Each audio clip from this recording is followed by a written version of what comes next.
Hello દોસ્તો, સ્વાગત છે તમારું પાયલ યુનિક કુકિંગમાં। તો આજે આપણે બનાવીશું વડું તળ્યા વગર એકદમ વડાપાવ જેવો જ નવો નાસ્તો। તો ચાલો રેસીપી શરૂ કરીએ। તો તેના માટે મેં અહીંયા 1 કપ જેટલી સૂજી અને અડધા કપ જેટલું દહીં લીધું છે। તો હવે આપણે તેનું બેટર બનાવીશું। તો તેના માટે મેં અહીંયા એક બાઉલ લીધું છે અને તેમાં આપણે 1 કપ જેટલી સૂજીને એડ કરી દઈશું અને અડધા કપ જેટલું દહીં છે તે આપણે તેમાં એડ કરી દઈશું। જો તમે દહીંની જગ્યાએ છાશ યુઝ કરતા હોય તો તમે 1 કપ જેટલી છાશ યુઝ કરવાની અને હવે આને આપણે સારી રીતે મિક્સ કરી લેવાનું છે। તો તમે જોઈ શકો છો કે બધી જ વસ્તુ આ રીતે સારી રીતે મિક્સ થઈ અને એકદમ સરસ થોડું ઠીક એવું બેટર બનીને તૈયાર છે। તો હવે આપણે આમાં અડધા કપ જેટલું પાણી ઉમેરતા જઈ અને એકદમ સરસ એવું બેટર બનાવીને તૈયાર કરી લઈશું। જો તમારે 1 કપ છાશ ઉમેરવી હોય તો તમારે તેમાં પાણીનો ઉપયોગ કરવાનો નહીં રહે। તમારે જો એવું લાગતું હોય તો તમારે તેમાં થોડુંક પાણી એડ કરી દેવાનું, 2 થી 3 ચમચી જેટલું। તો હવે આપણે આ રીતે 1 કપ જેટલું પાણી ઉમેરી અને તેનું સરસ એકદમ મીડિયમ એવું બેટર બનાવીને તૈયાર કરી લેવાનું છે। તો તમે જોઈ શકો છો કે સૂજી આપણી સારી રીતે ફૂલી જાય છે અને આપણું બેટર આ રીતે તૈયાર છે। તો હવે ઢાંકીને આને 10 મિનિટ રેસ્ટ આપી દઈએ।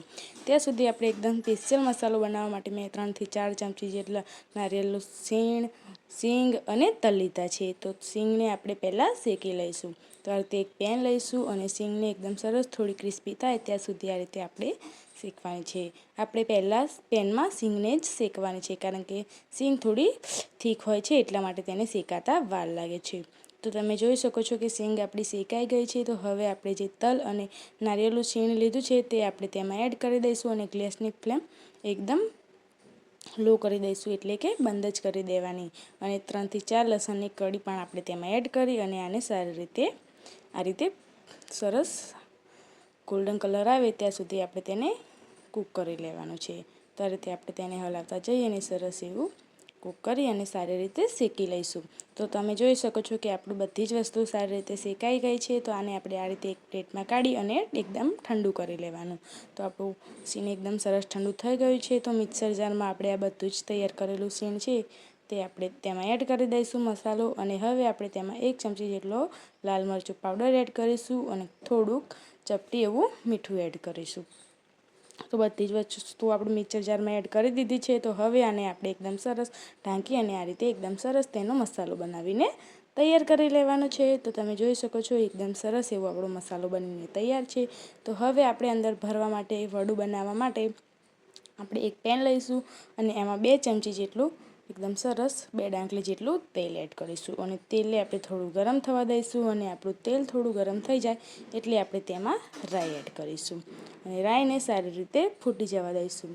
તો આપણી રાઈ સારી રીતે સરસ ફૂટી જવા દઈશું। તો તમે જોઈ શકો છો દોસ્તો કે આપણી રાઈ એકદમ સારી રીતે ફૂટી ગઈ છે, તમે જોઈ શકો છો। તો હવે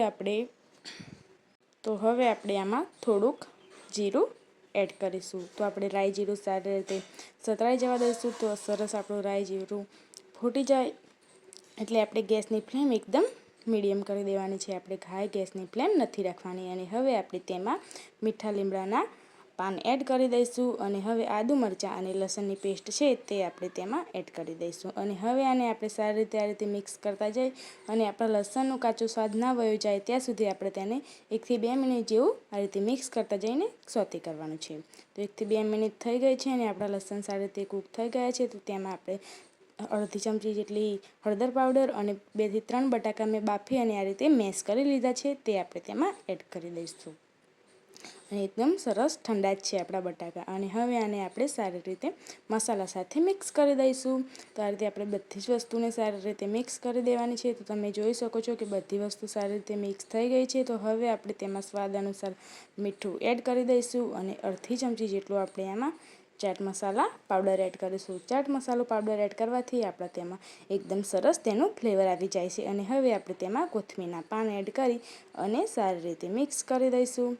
તો તમે જોઈ શકો છો કે આપણે અંદર વડામાં ભરવા માટેનો એકદમ સરસ વડુંનો મસાલો બનીને તૈયાર થઈ ગયો છે। તો હવે આપણે આ રીતે એક પ્લેટમાં કાઢી અને તેને ઠંડુ કરી લઈશું અને હવે આપણે આ રીતે થોડુંક આ રીતે સ્ટફિંગ લઈ લેવાનું છે અને તેમાં આ રીતે વચ્ચે થોડું ખાડા જેવું કરી અને આપણે જે મસાલો બનાવીને તૈયાર કરીને રાખ્યો છે તે આપણે તેમાં એડ કરી દેવાનો, અડધી ચમચી જેટલો. તો આ રીતે આપણે મસાલો એડ કરી દઈશું અને હવે આને આ રીતે સરસ દબાવી અને ઉપરથી પણ થોડું સ્ટફિંગ આપણે તેમાં આ રીતે લગાવી અને એકદમ સરસ તેમાં એકદમ ટિક્કીનો શેપ આપણે આ રીતે આપી દેવાનો છે. તો આ રીતે આપણે એક સરસ ટિક્કીનો શેપ આપી અને એકદમ સરસ વડું બનાવીને તૈયાર કરી લેવાનું છે. તો આ રીતે આપણે બધા જ વડા બનાવીને તૈયાર કરી લઈશું. તો આ રીતે મેં બધા જ વડા બનાવીને તૈયાર કરી લીધા છે, તમે જોઈ શકો છો. તો હવે આપણે ચેક કરી લઈએ તો 10 મિનિટથી 15 મિનિટ થઈ ગઈ છે અને આપણું બેટર એકદમ સારી રીતે ફૂલી ગયું છે અને એકદમ સરસ તે બનીને તૈયાર થઈ ગયું છે, તમે જોઈ શકો છો. તો હવે આપણે તેમાં મસાલા કરી લઈશું. તો મસાલામાં મેં અહીંયા આદુ, મરચાં અને લસણની 1 ચમચી ભરીને પેસ્ટ લીધી છે અને હવે આપણે તેમાં સ્વાદ અનુસાર મીઠું એડ કરીશું અને હવે આપણા એકદમ સરસ સોફ્ટ બને તેના માટે આપણે તેમાં 1 ડાંગલી જેટલું તેલ એડ કરીશું અને હવે આપણે એકદમ સરસ પોચારું જેવા બને તેના માટે આપણે અડધી ચમચી જેટલો ઈનો એડ કરીશું અને હવે આપણે આમાં સરસ તેને એક્ટિવેટ કરવા માટે 1 ચમચી ભરીને પાણી એડ કરીશું અને હવે આ બધી જ વસ્તુને સારી રીતે મિક્સ કરી લઈશું. તો આપણી બધી જ વસ્તુ સારી રીતે મિક્સ થઈ ગઈ છે, તમે જોઈ શકો છો અને આપણું બેટર પણ એકદમ પરફેક્ટ બનીને તૈયાર થઈ ગયું છે અને તે એકદમ સારી રીતે ફૂલી ગયું છે. તો હવે આપણે નાસ્તો બનાવવા માટે મેં અહીંયા એક સરખી આ રીતે વાટકી લીધી છે, તમે જોઈ શકો છો. તો તેમાં આપણે આ રીતે તેલ એડ કરીશું. જો તમારી પાસે આ રીતે વાટકી ના હોય તો તમે સ્ટીલની વાટકી પણ યુઝ કરી શકો છો અને હવે આ તેલને આપણે બધી જગ્યાએ આ રીતે સારી રીતે લગાવી દેવાનું છે. તે આપણે આ રીતે બધી જ વાટકીમાં તેલ લગાવી અને બધી જ વાટકી આપણે બનાવીને તૈયાર કરી લઈશું. તો આ રીતે મેં બધી વાટકીમાં તેલ લગાવી દીધું છે. તો હવે આપણે એક ચમચો ભરી અને આ રીતે આપણે બધી જ વાટકીમાં બેટર એડ કરી દેવાનું. તમારે એ વાતનું ખાસ ધ્યાન રાખવાનું છે કે આપણે વાટકીમાં બેટર વધારે નથી ભરવાનું. તો આ રીતે આપણે બધું જ બેટર બધી વાટકીઓમાં બેટર ભરી દીધું છે અને મેં અહીંયા પાણી ગરમ થવા પહેલેથી રાખી દીધું હતું. તો હવે આપણે આ બધી જ વાટકીઓ છે તે આપણે આ રીતે સ્ટીમરમાં એડ કરી દઈશું. જો તમારી પાસે સ્ટીમર ના હોય તો તમે તેને તપેલામાં પણ બનાવી શકો છો. તો આ રીતે આપણે બધી જ વાટકીમાં તેમાં સારી રીતે સેટ કરી દીધી છે, તમે જોઈ શકો છો. તો બધી જ વાટકીઓ આપણી સારી રીતે સેટ થઈ ગઈ છે. તો હવે આને આપણે ઢાંકી અને હાઈ ગેસની ફ્લેમ પર 3 મિનિટ જેવું આપણે પહેલાં કૂક કરી લઈશું. તો 3 મિનિટ જેવું થઈ ગયું છે, તો ચેક કરી લઈએ તો આપણો નાસ્તો એકદમ સારી રીતે ફૂલીને તૈયાર થઈ ગયો છે. તો હવે આપણે જે ટિક્કી બનાવીને રાખી છે તે બધી જ ટિક્કી આપણે આ રીતે નાસ્તામાં એડ કરી અને આ રીતે હાથ વડે થોડી પ્રેસ કરી દઈશું. તો આ રીતે આપણે બધી જ ટિક્કીને આ રીતે તેમાં એડ કરી દેવાની છે. તો તમે જોઈ શકો છો કે મેં બધી જ ટિક્કી આ રીતે તેમાં એડ કરી દીધી છે. તો હવે આપણે સૂજીનું બેટર જે બનાવીને રાખ્યું છે તે આપણે તેમાં થોડું ઉપરથી એડ કરી અને તેને સારી રીતે કવર કરી લઈશું અને એકદમ સરસ તેને કોટિંગ કરી લઈશું.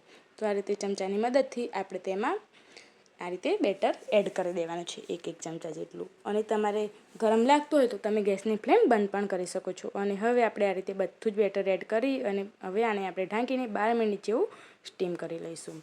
તો 12થી 15 મિનિટ જેવું થઈ ગયું છે. તો હવે આપણે ખોલીને ચેક કરી લઈએ તો આપણો નાસ્તો એકદમ સરસ ફૂલીને એકદમ સરસ તૈયાર થઈ ગયો છે. આ રીતે ચક્કાની મદદથી જોઈએ તો તે એકદમ ક્લીન બહાર આવે છે. તો હવે આપણે આને કાઢી લેવાનું છે તો અને એકદમ સરસ ઠંડુ કરી લેવાનું છે. તો આપણો નાસ્તો એકદમ ઠંડુ થઈ ગયો છે. તો હવે આપણે ચક્કાની મદદથી આ રીતે તેની કિનારીને અલગ કરી લેવાની છે અને આપણો નાસ્તો એકદમ ઠંડો જ હોવો જોઈએ. તો આ રીતે હવે આપણે તેને ઊંધું કરી અને હાથ વડે આ રીતે થોડું પાછળથી થપથપાઈએ તો તે આસાનીથી આ રીતે અલગ થઈ જશે. તો આ રીતે આપણે બધો જ નાસ્તો કાઢી અને અલગ કરી લેવાનો છે. તો તમે જોઈ શકો છો કે મેં બધો જ નાસ્તો કાઢીને અલગ કરી લીધો છે. તો હવે આપણે તેના માટે એકદમ સરસ સ્પેશિયલ તડકો તૈયાર કરી લઈએ. તો તેના માટે મેં એક તપેલીમાં 4 થી 5 મોટી ડાકલી જેટલું તેલ એડ કરીશું અને 1 ચમચી જેટલું રાઈ, જીરું એડ કરી દઈશું અને હવે આપણે રાઈ જીરું સારી રીતે ફૂટી જવા દઈશું. અને હવે રાઈ જીરું ફૂટી જાય એટલે આપણે તેમાં થોડા મીઠા લીમડાના પાન એડ કરીશું અને 4 થી 5 લીલા મરચાં અને સફેદ તલ એડ કરી દઈશું અને ગેસની ફ્લેમ આપણે તરત જ બંધ કરી દેવાની છે. તો આપણા તલ છે તે બળી ન જાય એટલા માટે. તો તડકો આપણો એકદમ સરસ તૈયાર થઈ ગયો છે. તો હવે આપણે આ નાસ્તા ઉપર 1 ચમચી જેટલો તડકો આ રીતે આપણે લગાવી દેવાનો. તો આ રીતે બધા જ નાસ્તા ઉપર આપણે 1 ચમચી ભરીને તડકો એડ કરી દઈશું. જો તમારે તડકો એડ ના કરવો હોય તો તમે આમ નામ પણ ખાઈ શકો છો, પણ આપણે તડકો એડ કરીએ તો તેનું ફ્લેવર થોડું વધી જાય છે.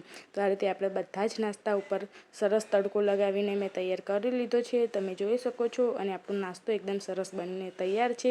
તેને જોતાં જ ખાવાનું મન થઈ જાય તેવો નાસ્તો છે. અને હવે આપણે જે મસાલો બનાવીને તૈયાર કરીને રાખ્યો છે તે આપણે આ રીતે તેના ઉપર સ્પ્રિંકલ કરી દઈશું તો તેનો સ્વાદ એકદમ સરસ આવે છે. તમે આને ટામેટો કેચઅપ સાથે કે આ રીતે આપણે તેને આમ બસ નાસ્તો બનાવીને તૈયાર રાખ્યો છે તેના સાથે પણ ખાઈ શકીએ છીએ. અને આ રીતે આપણે કટ કરીને તમને બતાવું તો તમે જોઈ શકો છો કે એકદમ સોફ્ટ અને એકદમ સરસ ટેસ્ટી, જોઈને જ ખાવાનું મન થઈ જાય તેવા આપણા સરસ વડાપાવનો નવો નાસ્તો બનીને તૈયાર થઈ ગયો છે. આ રીતે તમે તેને આપણે જે મસાલો બનાવીને રાખ્યો છે તેના સાથે તમે ખાઈ શકો છો. તો તૈયાર છે આપણો એકદમ નવો નાસ્તો.